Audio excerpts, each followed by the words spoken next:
अस्सलामुअलैकुम। BBN news के कौमी खबरनामे में आपका इस्तकबाल है। मैं हूं सानिया। शुरुआत करते हैं हेडलाइंस से।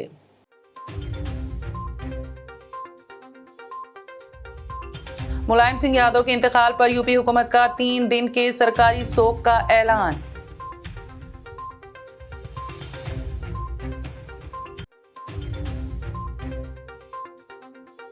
नौ शादीशुदा लड़की से जितेमाई आबरूरेजी का मामला, आधा दर्जन लोगों ने मिलकर की घिनौनी हरकत।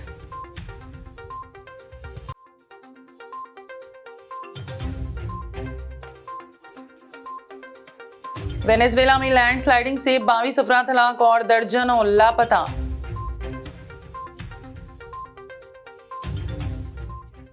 और अब खबरों की तफसील।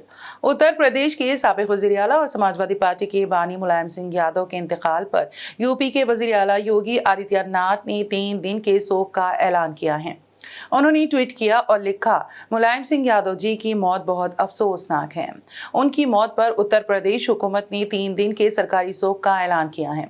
वज़ीर आला योगी आदित्यनाथ का कहना है कि उनकी आखिरी रसूमात पूरे सरकारी एजाज के साथ अदा की जाएंगी। उनकी आखिरी रसूमात उत्तर प्रदेश में उनके आबाई गांव सेफाई में अदा होंगी। बिहार की राजधानी पटना में जराइम के ग्राफ में मुसलसल इजाफा होता जा रहा है। ताज़ा मामला पटना का है, जहां हथियार के दम पर 9 शादीशुदा खातून के साथ बदमाशों ने आबरूरेजी की। इज्तिमाई आबरूरेजी के इस हादसे के बाद पुलिस मामले की जांच में मसरूफ है। थाना इलाके के एक गांव में यह हादसा उस वक्त पेश आया जब मुतासिरा ने रफ़े हाजत के लिए खेत में गई थी। इसी दौरान निस्फ दर्जन लोगों के जरिए हथियार के दम पर उसे अगवा करते हुए इज्तिमाई आबरूरेजी को अंजाम दिया गया। हादसे के बाद मुतासिरा ने पुलिस स्टेशन पहुंची और तहरीरी शिकायत देकर अपने साथ हुई आबरूरेजी की रिपोर्ट दर्ज कराने का मुतालबा करते हुए इंसाफ की गुहार लगाई। वेनेजुएला की शुमाली सूबे अरागोआ में मिट्टी के तोदे गिरने से कम से कम 22 अफराद हलाक और 52 दीगर लापता बताए गए हैं। नायब सदर डेल्सी ने इतवार को टेलीविजन पर जारी करदा एक बयान में कहा, सदर निकोलस मादुरो ने उसे एक आफत ज़दा इलाका करार देने जा रहे हैं और उन्होंने 3 दिन के शोक का ऐलान भी किया है। बयान के मुताबिक लैंडस्लाइडिंग शदीद बारिश के बायस हुई। बारिश की वजह से दारुल हुकूमत काराकास से 60 किलोमीटर के फासले पर वाक़ शहर के करीब कई नदियों में तोग़यानी है। नायब सदर ने इतवार को मुतासरा इलाके का दौरा किया और कहा कि लापता अफराद की तलाश जारी है। जयपुर और खरबोजवार के हजारों अफराद जुलूस मोहम्मदी सल्लल्लाहु अलैहि वसल्लम में शामिल हुए। जुलूस में शामिल तमाम अफराद अपने हाथों में मजहबी परचम के साथ साथ तिरंगा भी थामे हुए थे। पैगंबर इस्लाम हज़रत मोहम्मद मुस्तफ़ा सल्लल्लाहु अलैहि वसल्लम की यौम पैदाइश के मौके पर जयपुर में जुलूस मोहम्मदी निकाला गया। जयपुर और खरबोजवार के हजारों अफराद इस जुलूस में शामिल हुए। 3 साल बाद ये जुलूस जयपुर के रामगंज इलाके से रवाना हुआ और मुख्तलिफ इलाकों से गुजरता हुआ करबला दरगाह पहुंचा। जुलूस के दौरान इंतजामिया की जानिब से खास इंतजामात किए गए थे।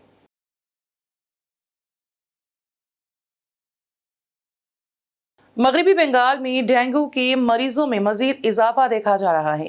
रियासती महकमा सेहत के मुताबिक रोजाना औसतन 800 से 900 केस रिपोर्ट हो रहे हैं। मुल्क में डेंगू के केसेस में मगरबी बंगाल लगातार पिछला सभी रिकॉर्ड तोड़ रहा है। सरकारी और निजी अस्पताल डेंगू के मरीजों से भरे हुए हैं। रियासती महकमा सेहत के एक एहलकार के मुताबिक रोजाना औसतन 800 से 900 केस रिपोर्ट हो रहे हैं। रियासती महकमा सेहत के एहलकार ने बताया कि मुनासिब सफाई का फुकदान, नक्काशी का बंद निज़ाम, बारिश के पानी का जमा होना डेंगू के बढ़ते वजूहात हैं। वज़ीर आज़म नरेंद्र मोदी ने कहा कि गुजरात के अवाम उन्हें पिछली 2 दहाइयों से आशीर्वाद देते रहे हैं और उनकी ज़ात को देखे बगैर उन्हें वोट देते आए हैं। इतवार को 3 रोज़ा गुजरात दौरे पर पहुंचे वज़ीर आज़म मोदी ने महसाना जिले में वाक़े मोढेरा को 7वें दिन 24 घंटे शमसी तवानाई की फराहमी वाला गांव ऐलान किया। मोदी ने एक रैली को खिताब करते हुए कहा कि गुजरात की अवाम मेरी ज़ात और मेरे सियासी पस मंज़र को देखे बगैर पिछली 2 दहाइयों से मुझे अपना आशीर्वाद देते आए हैं। वज़ीर आज़म बनने से पहले मोदी 2001 से 2014 तक गुजरात के वज़ीर आला रहे थे।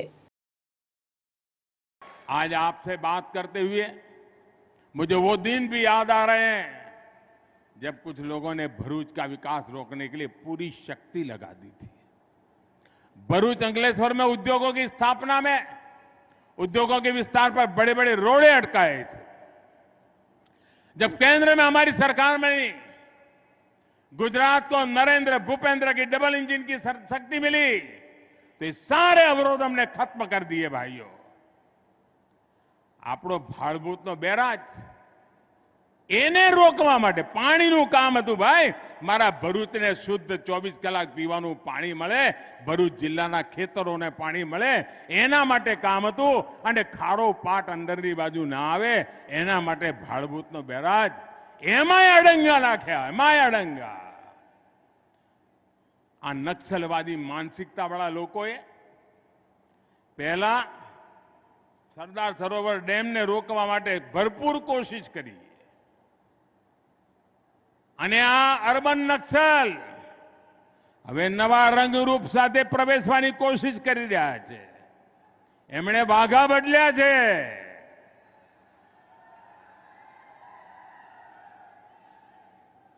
અને ઉત્સાહી ઉમંગવાળા ભોળા જવાનિયાઓને ભરમાડી રહ્યા છે। इतवार की रात सेक्टर 111 गुरुग्राम में एक बड़ा हादसा पेश आया। यहाँ बरसाती तालाब में नहाने गए 6 बच्चे डूबने से हलाक हो गए। तमाम बच्चों की लाशें 4 घंटे के रेस्क्यू ऑपरेशन के बाद निकाल ली गईं। इत्तला मिलते ही जिले इंतजामिया में खलबली मच गई। एनडीआरएफ की टीम, फायर ब्रिगेड की टीम, शहरी दिफा और गुरुग्राम पुलिस मौके पर पहुंच गई। अब तक तालाब से एक बच्चे की लाश निकाली गई है। रेस्क्यू ऑपरेशन अभी जारी है। बुजुर्ग सहाफ़ी, शायर, मुतरजम और मुतादिद कुतुब के मुसन्निफ रिजवानुल्लाह फारूकी का इंतकाल हो गया है। रिजवानुल्लाह फारूकी के नवासे मोहम्मद तारिक के मुताबिक उन्होंने हफ्ते की सुबह तकरीबन 9 बजे आखिरी सांस ली। उनकी उम्र 91 साल थी। वो कुछ दिनों से अलील थे। गुज़िश्ता कुछ दिनों से उनको सांस लेने में दुश्वारी थी। उनकी तदफीन शाहीन बाग, ओखला के कब्रिस्तान में हुई है। रिजवानुल्लाह फारूकी ने अपनी पूरी जिंदगी उर्दू सहाफत की खिदमत में गुजारी। इस उम्र में भी उनकी तसनीफी सरगर्मियां जारी थीं। कलकत्ता की उर्दू सहाफत और मैं को खासी पजीराई हासिल हुई थी। 2022 में उनकी किताब तबसरात कुतुब मंजर आम पर आई हैं, जबकि अंग्रेजी में 6 किताबें शाया हुई। रांची में खेले गए दूसरे मैच में इंडिया ने जनूबी अफ्रीका को 7 विकेटों से शिकस्त दे दी। इस जीत के साथ ही हिंदुस्तान ने 3 मैचों की वनडे सीरीज 1-1 से बराबर कर दी। जनूबी अफ्रीका ने पहले बैटिंग करते हुए मुकर्ररा 50 ओवर में 7 विकेटों के नुकसान पर 278 रन बनाए। जवाब में हिंदुस्तान ने ईशान किशन और सुरेश अय्यर की शानदार सेंचुरियों की बदौलत 27 गेंदें बाकी रहते हुए 7 विकेटों से मैच जीत लिया। यूपी के सतना में इंसानियत सोज वाकया पेश आया। सतना में जेल से रिहा होने के बाद चोर ने खातून के घर पहुंचा और उसकी पिटाई कर दी। इतना ही नहीं बल्कि मुलजिम ने खातून को नीम बरहना करके गांव में घुमाया।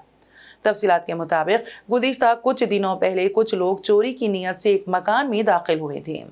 इसी दौरान घर में सोए मियाँ बीवी जाग गए तो 4 में से 3 चोर भाग गए।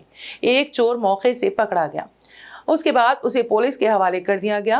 वो गुज़िश्ता रोज जेल से रिहा हुआ और उसके बाद मुलजिम खातून के घर पहुंच गया और उसके साथ मारपीट शुरू कर दी। फिलहाल मुतासिरा खातून का इलाज जारी है, जबकि पुलिस ने मुकदमा दर्ज करके तफ्तीश शुरू कर दी है।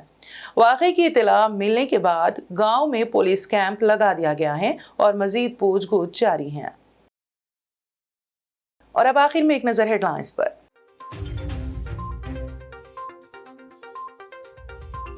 मुलायम सिंह यादव के इंतकाल पर यूपी हुकूमत का 3 दिन के सरकारी शोक का ऐलान।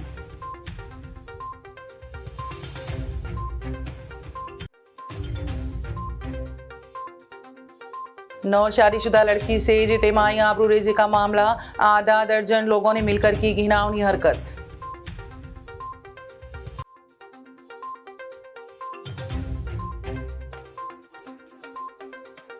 वेनेजुएला में लैंडस्लाइडिंग से 22 अफराद हलाक और दर्जनों लापता।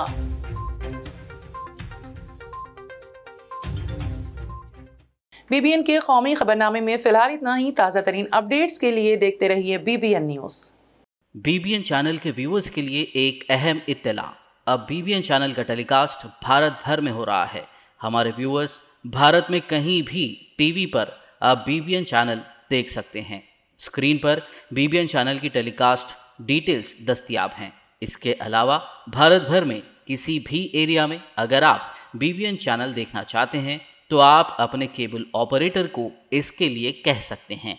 आपकी डिमांड पर वो ज़रूर बीबीएन चैनल टेलीकास्ट करेंगे, क्योंकि बीबीएन एक फ्री टू एयर चैनल है। इसके लिए आपको सिर्फ हमारे दिए गए नंबर पर केबल ऑपरेटर से कॉल या व्हाट्सएप पर मैसेज करवाना है।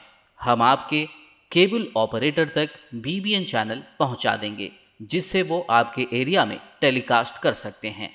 इसके लिए चैनल की हमारी पूरी टीम लगातार काम कर रही है ताकि आप तक बीबीएन चैनल को पहुंचाया जाए। इसके अलावा बीबीएन चैनल को भारत भर में रिपोर्टर्स की ज़रूरत है।